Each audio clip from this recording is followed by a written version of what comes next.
নমস্কার বন্ধুরা, good morning. আপনারা সকলে কেমন আছেন? তো শুভ সরস্বতী পুজোর আপনাদেরকে শুভেচ্ছা জানাই। বিদ্যার দেবী ইনি, তো আমরা সবাই বিদ্যাকে আহ্বান করি বা এই দেবীকে আহ্বান করি। তো আজকে আমাদের এখানে আমরা তো সরস্বতী পুজোর সেরকম আয়োজন করতে পারিনি, বা এখানে আমাদের সেরকম কোনো ব্যবস্থা নেই। তো আমি বাচ্চাদেরকে নিয়ে আমি বাড়িতেই চেষ্টা করছি, বাচ্চাদেরকে ব্যবস্থা করছি যে বাড়িতেই অঞ্জলি দিয়ে বেরোনোর। কারণ এদের দেখুন স্কুল আছে, কারণ এদের পরীক্ষা। এখানে তো সেইভাবে মানে স্কুল থাকে, এদের হচ্ছে স্কুলের ছুটি থাকে না। তো আমি বাড়িতে এদেরকে পুজো পাঠ করিয়ে দিই।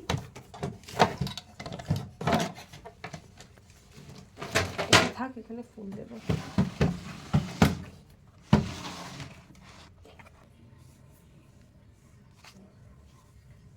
তুই হারমোনিয়ামে একটু ফুল দে।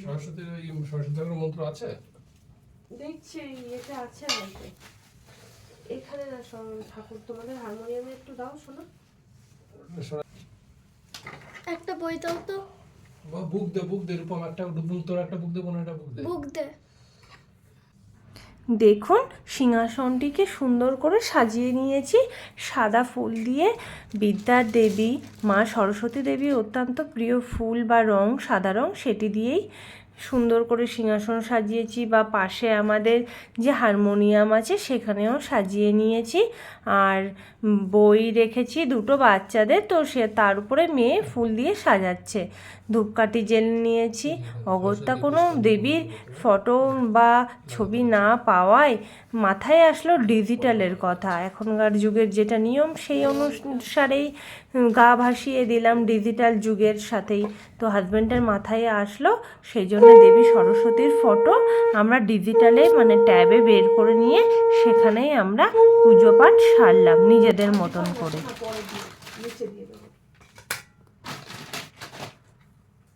এটা হচ্ছে জোয়ারের মিষ্টি, ক্যান্টিন থেকে এই মিষ্টি কাল হয়েছিল, বেসনের না, জোয়ারের বরফি, মিলেটসের বরফি। জোয়ার আর বাজরা মিক্স করে ঘি কাজু দিয়ে পেস্ট করে বানানো। তো ক্যান্টিনে এই মিষ্টিটাই পাওয়া গিয়েছিল, তো এটাই ভগবানকে ভোগ দেবো নিয়ে এসেছিলাম।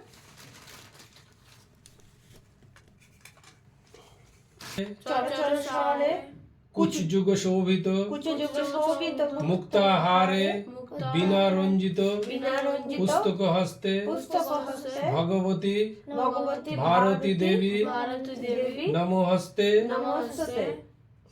নমো ভদ্রকাল্যৌ নমো নিত্যং সরস্বত্যৈ নমো বেদ বেদাঙ্গ বেদান্ত বিদ্যা স্থানেভ্য এবচ এষ সচন্দন পুষ্পবিল্ল পত্রাঞ্জলি সরস্বত্যৈ নমো। চলো আরেকবার ফুলগুলো দিও, আরেকবার ফুল নাও। আমি তাই নমো, তিনবার হয়ে গেছে। এবার একটা চলো তোমরা 40 হয়ে গেছে, যাও তোমরা একটুখানি।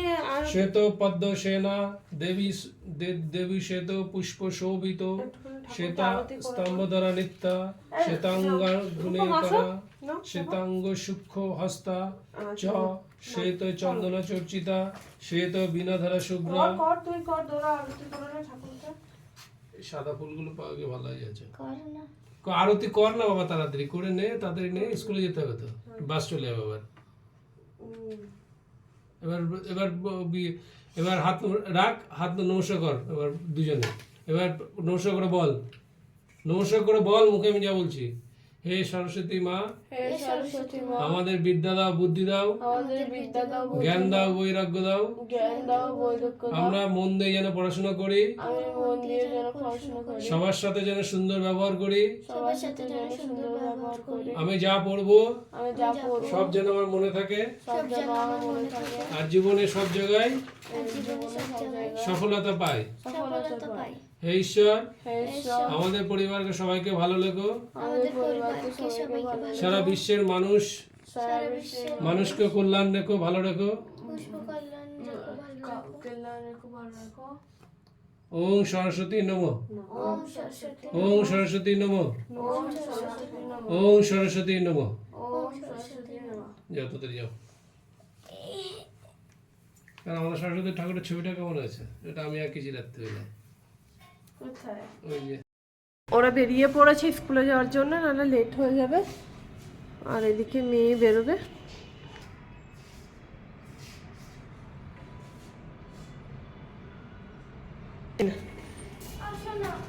না না আমি যাবো না,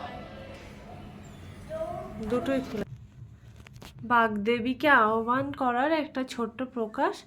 এইসব পুজো পাঠ করে নিয়েছি সকাল সকাল, আর বাচ্চারাও চলে গেছে, ওদের হারমোনিয়ামে বইতে সব ফুল টুল দিয়ে ওরা স্কুলে চলে গেছে। তো একটু বেলকনিতে গিয়ে আমি দাঁড়াই। তো বেলকনিতে আসার পরে দেখলাম আবারও সুন্দর সূর্য উদয়টা। আমি দেখি, প্রতিদিনই দেখি এই সময়। কথাই আছে যেমন দেশ তেমন বেশ। তো এরকম অবস্থাতেই মা সরস্বতীকে আহ্বান করলাম, মানে সংকীর্ণ জিনিস দিয়ে যেমন পাওয়া গেছে তেমন দিয়ে। তো ওদিকে দেখুন দূরে পাহাড় দেখা যাচ্ছে, আর কোম্পানিগুলো সব মানে 24 ঘন্টা তো চালু থাকে, বন্ধ হয় না কারখানাগুলো। তো ধোঁয়া উঠছে, দরজা জানালা সব সময়তেই প্রায় বন্ধ করে রাখতে হয়। ভাবলাম সকালের টাইমটাতে একটু বেলকনিতে এসে দাঁড়াবো, তো সকালেও প্রায় দেখি একই অবস্থা। মানে কি বলবো, আর সকালেও দেখছি এই ধোঁয়াই ধোঁয়া হয়ে গেছে চারিদিকে। বাগদেবীর আহ্বান সারার পরে চলে এসেছি একটু চা খেতে, কারণ চা বানাবো। তো ভাবলাম হাজব্যান্ড তো দিতে গেছে বাচ্চাদেরকে, ও আসুক একসাথেই খাবো। এখন একটু বসে রেস্ট করছি, কারণ বাচ্চারা যায় সকাল 6:30টাতে স্কুলে, বাসে তুলে দেওয়ার জন্যে।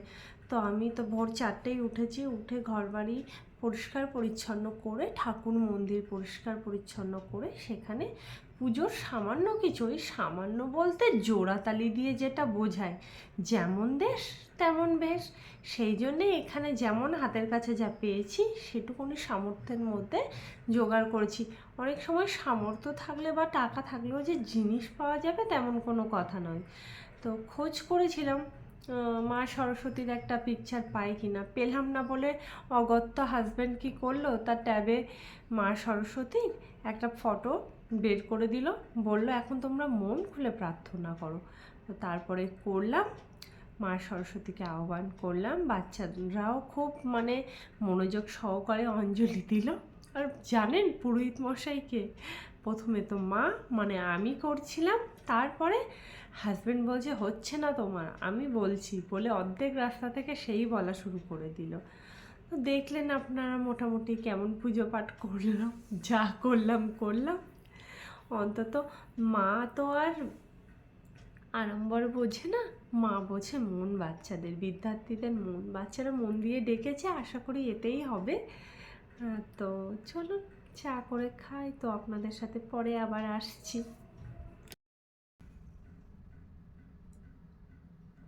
তো চা বানিয়ে এনেছি, চা খাচ্ছে এখন হাজব্যান্ড আর আমি দুজনেই। তো সে এখন চা খেয়ে, আমার আগেই চা খেয়ে উঠে গেল, অফিসে যাওয়ার জন্য রেডি হচ্ছে। আর আমি চাটা শেষ করে নিয়ে আবার আপনাদের সাথে দেখা হচ্ছে।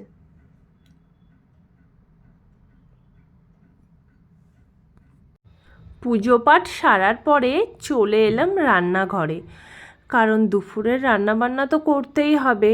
এটা তো ওয়েস্ট বেঙ্গলের মতো নয় যে আমরা পুজো করতে যাব, গিয়ে সেখানে গিয়ে খিচুড়ি খাবো, মাকে দর্শন করব। এটা সম্পূর্ণ আলাদা জীবনযাত্রা এখানে। তো ভাত বসিয়ে দিয়েছি, ভাতে দেব উচ্ছে। তো আমি একবার চা করে নিচ্ছি, আর একবার, তবে হ্যাঁ এটা দুধ চা করছি, কারণ হাজব্যান্ড সকালবেলাতে র চা, গ্রিন টি বা আমার বাগানে যে লেমন গ্রাস হয়েছে সেটা দিয়ে চা খাই। তার সাথে আমিও একবার চা খেয়ে নিই, কিন্তু যখন একা থাকি তখন আমি 1 কাপ করে মাঝে সাঝে দুধ চা করে খাই। হাজব্যান্ড শারীরিক সুস্থতার কথা ভেবে একদম দুধ চা খেতে চায় না, তবে আমার মন হয় যে মাঝে সাঝে খাই, তো আমার নিজের জন্যেই আমি করে নিই। তো চা করে চাটা খাবো, আর দুপুরের সাথে রান্নাবান্নারও প্রস্তুতি নিচ্ছি সব। তো চা করে নিলাম 1 কাপ। তো চা খেতে খেতে আপনাদের সাথে কিছু গল্প করি, চলুন। তো হাজব্যান্ড আজ ভ্যালেন্টাইন্স ডে একদম মানাতে চায় না, কারণ আপনারা সবাই জানেন এই 14ই ফেব্রুয়ারি পুলওয়ামা হামলার জন্যে বিখ্যাত বা ব্ল্যাক ডে নামে পরিচিত। তো ভাতে আমি দিয়ে দিচ্ছি আলু উচ্ছে ভাতে। খুব গরম হয়ে গিয়েছিল জলটা, সেই জন্য আমি সাঁড়াশি দিয়ে হাঁড়ির সরাটা নামিয়ে তারপরে ভাতে দিলাম। আর এদিকে দিয়ে দিচ্ছি কাঁচা টমেটো চচ্চড়ি বসিয়ে দিচ্ছি। আর চাটা তো পাশে করা আছে, চাটা একটু করে খাচ্ছি আর এই কাজগুলো আমি করে নিচ্ছি। দুপুরের রান্নাবান্নাটা সাথে হয়ে যাচ্ছে, আপনাদের সাথে গল্পও করছি, চাও খাচ্ছি। তো চলে আসলাম কিছু সবজি বানানোর জন্য। চাটা পুরোটা কমপ্লিট করে সবজি বানানোর জন্য চলে এসেছি। এই পালং শাক বানাবো। তো হ্যাঁ, আবারও সেই কথাই ফিরে আসছি। হাজব্যান্ড ভুলেও ভ্যালেন্টাইন্স ডে মানাতে চায় না, কারণ ওরা সকালবেলায় গিয়ে সৈনিকদের উদ্দেশ্যে স্মৃতিচারণ করার জন্যে ওরা ব্ল্যাক ডে হিসাবেই বেশিরভাগ সময়টা পালন করে। তারা বলে যে আমাদের জন্য, যারা দেশের জন্য কাজ করেছে, আজকের দিনটি অন্তত আমি তাদের জন্য পালন করব। কারণ তোমার জন্যে সারা বছর আছে, আর নিজেদের লোকেদের জন্য স্পেশাল কোনো ডে হয় না, এটা সে মনে করে সারা বছরই তোমাদের জন্য আছে, তো এই একটি দিন তাদের জন্যে। আপনারা একবার ভাবুন না, আমরা সব কিছু পেয়েও ভনিতা করি যে আমরা কিছুই পাইনি, আমরা দুঃখী। কিন্তু তাদের পরিবারের কথা একবার ভাবুন, যারা এরকম দেশের জন্য প্রাণ দিয়েছে, তাদের তো মানে খুবই শোচনীয় অবস্থা। তো সেই জন্য হাজব্যান্ড এই দিনটিকে ভুলেও প্রেম দিবস হিসেবে পালন করতে চায় না। তো ওদিকে আমি পালং শাক ধুয়ে বসিয়ে দিয়েছি। এদিকে তো টমেটো চচ্চড়িটা হচ্ছে আস্তে আস্তে ধীরে ধীরে। আর গোটা টমেটো আমি পালং শাকের মধ্যে দিয়ে দিই, কারণ টুকরো করলে যে সবজিগুলো দিই পালং শাকের মধ্যে সেগুলো সিদ্ধ হতে চায় না। আর এই পালং শাকের মধ্যে যদি টমেটোটা গোটা অবস্থায় দেওয়া হয় তো গলে যায়, পরে একটু নেড়ে দিলেই এটা হয়ে যায়। আর এদিকে আবার ডাল বসিয়ে দিয়েছি। তো গ্যাসটা মোটামুটি রান্না হয়ে গেছে, আর কিছু একটা ভাজা করে দেবো, ওর সাথে তো হয়ে যাবে। তো মেন যে ঘটনা, আর্মিদের বউ হওয়ার সৌভাগ্য তো সবার হয় না, আর তারা নিজেরা স্বাবলম্বী হওয়ার সাথে সাথে আমাদেরকেও কতটা স্বাবলম্বী করে দেয়। মানে আমাদের অজান্তেই তাদের যারা ওয়াইফ হয় তাদের অজান্তেই তাদেরকেও স্বাবলম্বী তারা করে দেয়। কেমন, মানে কী কারণে আমি এই কথাটা বললাম তারও আমি উদাহরণ দিচ্ছি। যেমন আমি ভিডিও করছি, তো এখানে আমার সংসারের কাজ সামলে নিজে হাতে, কোনো হেল্পিং হ্যান্ড নেই, সব কিছু সামলিয়ে আমাকে ভিডিও করতে হচ্ছে, ঘরের কাজ করতে হচ্ছে। এতে লজ্জারও কিছু নেই, আর এতে কিছুই নেই। মানে পরিষ্কার পরিচ্ছন্ন থেকে শুরু করে ঘরের বাচ্চাদের সামলানো, ভিডিও করা সম্পূর্ণ নিজে একা হাতে করতে হবে। তাহলে বুঝুন যে কতটা কষ্ট করে মানে নিজেকে স্বাবলম্বী হতে হচ্ছে, বা হতে সবাই হয়, কিন্তু আমার মনে হয় একটু এক্সট্রা চাপ পড়ে যায়, যেহেতু ক্যাম্পে কোনো হেল্পিং হ্যান্ডও নেই, পাওয়া যায় না। বা আমাদের ক্যাম্পে, আমাদের কেন, যে কোনো ক্যাম্পে কোনো অ্যালাউ নেই বাইরে থেকে কেউ এসে কাজ করে দেবে। সুতরাং বুঝতেই পারছেন সমস্ত চাপটা নিজের উপরে। তো এটা যদি নিজস্ব কোনো এলাকায় হতো তো মানুষ কী করতো, একটা কাজের লোক রেখে দিত। সেই জন্যেই বললাম যে নিজেরা তো অনেক বেশি পরিশ্রম করে, সাথে আমাদেরকে দিয়েও করায়।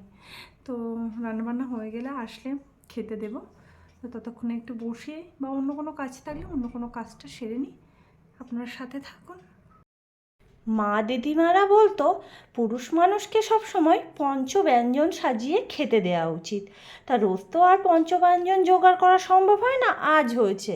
তো আজ করেছি এটা বাঁধাকপির পকোড়া করেছি, এটা উচ্ছে আলু ভাতে করেছি, এটা হচ্ছে টমেটো চচ্চড়ি, আর এটা হচ্ছে পালং শাক, এটা হচ্ছে ডাল। তো ওদিকে কর্তামশাই চলে এসেছে, তারই খাবার এটা জোগাড় করেছি, মানে খাবার বেড়েছি।